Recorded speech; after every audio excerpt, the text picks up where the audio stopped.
So now what we're going to do is turn our attention to the shock and start disassembly. But before I take this apart, I want to pull out the Berg Peaks kit and kind of go over what we're going to be installing. So let me move this up and off to the side. This is one of the parts not included in the kit, but Berg Peaks will sell this to you. This is a, hang on, let's see if I can't move that down a little bit. Is that better? There we go. This is going to be the strut top. So that's going to be mounted up inside of here, keep the actual shock and the air spring together. Once that's all mounted in, if you guys want a part number, there you go. Bingo. So that is going to be that. These I ordered directly from Porsche because if you're an auto shop, you get a bit of a discount because you get wholesale pricing. So if this was a customer car, then they would give me the pricing for a customer. What we have in the Berg Peaks kit is, these are for the arms here, but I'm not sure that I'm going to need these. We're going to see about that, and there's a reason for that. Here's essentially what we're going to be installing, which is the actual lift,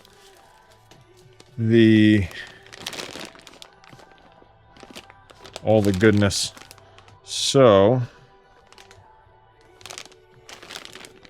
should be able to just cut this open. Now when you're opening this up, it should say, shouldn't have to say, but I will say that we're going to be very careful not to cut the wonderful gaskets that were provided, because that is going to reseal your air strut. And the reason why, I might make this into a separate clip and flag it. Hang on. The reason why I decided to go with this kit, Berg Peaks, Berg's Peaks. Would have liked to see a little bit better quality on the 3D printing there, but it's a carbon 3D print, doesn't really have to do much. Is because you get more air volume. So with this kit, the Eurowise kit is good. I'm not going to say it's bad. The Berg Peaks kit is a little bit different in the sense that this is actually going to be mounted inside of the shock, right? Or a part of this whole unit. Where the Eurowise kit, I felt, didn't give the actual system, or didn't take as much consideration into the OEM air ride. So this kit, I feel, actually considers some more of the actual, it considers what Porsche had in mind a little bit more than the Eurowise kit. Not saying Eurowise is bad by any means. They're fabulous. Put on a bunch of Eurowise parts too. They're in there. But that's why I went with the Berg Peaks kit. I felt like it paid a little bit more respect to the Porsche intention. Now these are the subframe spacers, which are going to end up getting installed as well. And then here is the hardware. I think this might be the instruction manual, so that's good. Hardware for the tops. These can stay back in here for right now. We'll get to that. And then we're also going to need the Berg Peaks control arms. So we'll take a look into these guys.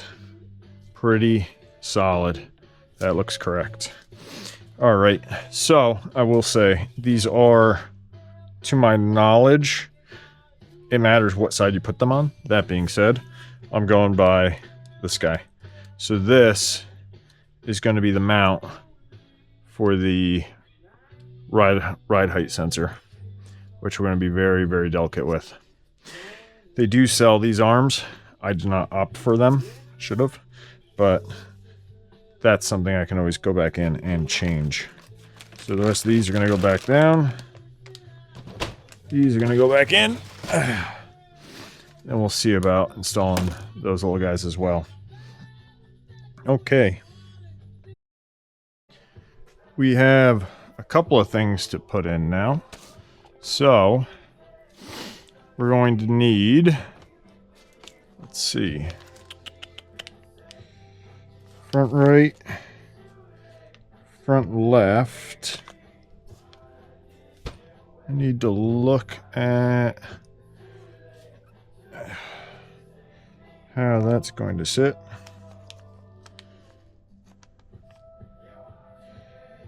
But we'll play around with that. So this is the Berg Peaks kit.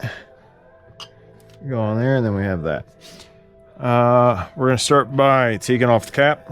Once we have this off, then we'll get a little bit more into the guts. I think what I'm going to do real quick, though, is actually remove the ride height sensor very carefully. And then, yeah, once I get the ride height sensor out, then we'll go on to disassembling the rest of the shock. Prevent that from moving around too much.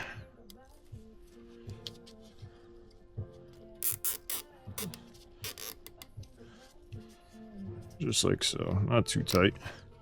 Just enough to hold that in place and out of the way. As far as the nut, just go ahead, stick that back on there for right now, and we'll clean that up before we reassemble. What I'm going to do too, take this guy off first, and then we'll go over the other section. So, 1, 2, 3, 4. Take that. It's going to just go down there because it's nice and dirty at the moment. This guy's going to come here. I'll stay there. I want to say 13, but it might be a 14. No, it's a 13.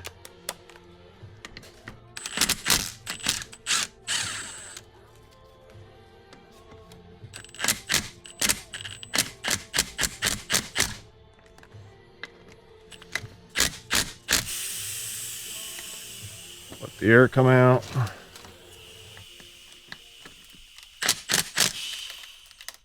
There you go. Nice.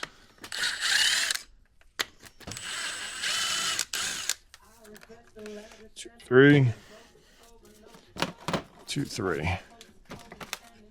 Now, what I want to do,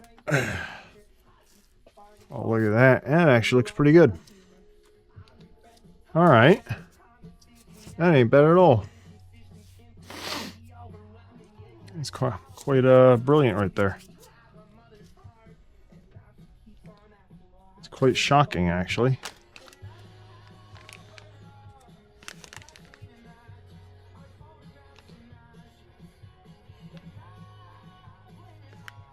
I was really expecting that to be quite bad. So, what I'm looking at, usually you'd see these things kind of like blown out. There's almost... we're going to clean that up in a second.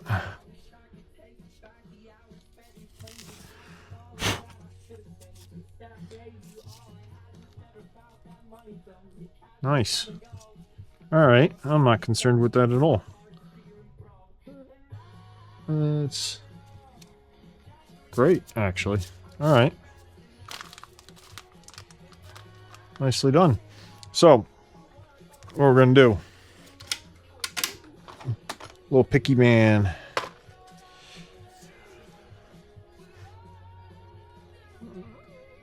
Just take our time. We don't want to scratch anything in here, because these are going to be a bit temperamental. Now, this is a prime example of why you want to replace these gaskets if you're doing this kit, or if you have the shock out for any reason. it is squared off quite a lot compared to a new one. See if you can see the difference there. Maybe. It's smoothed out and you can kind of see it on the edge. But what I'm going to do is take a piece of Scotch-Brite.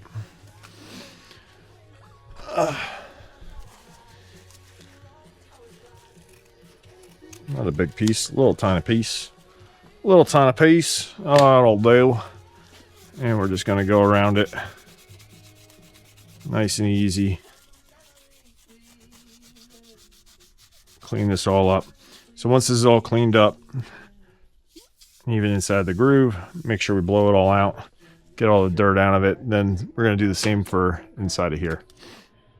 I'm going to have to apologize for the rather crappy lighting. This is the 3D carbon printed, if you want to call it, it's 3D printed component that sits on top of here. And ultimately that is just going to stay there. When you go to assemble them though, make sure you lube up. I use Red and Tacky just because I have it. But make sure you lube up the O-rings that sit on the mounting surfaces, because that is what's going to be holding in all of your pressure or all that air. You're also going to want to make sure that you have good O-rings on the actual inlet there. Let's see. And again, I'm a little OCD, so we're going to take this.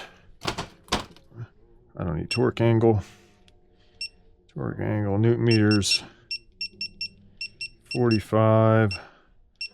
So what we'll do is we'll do 30 first. That, there it is. 5.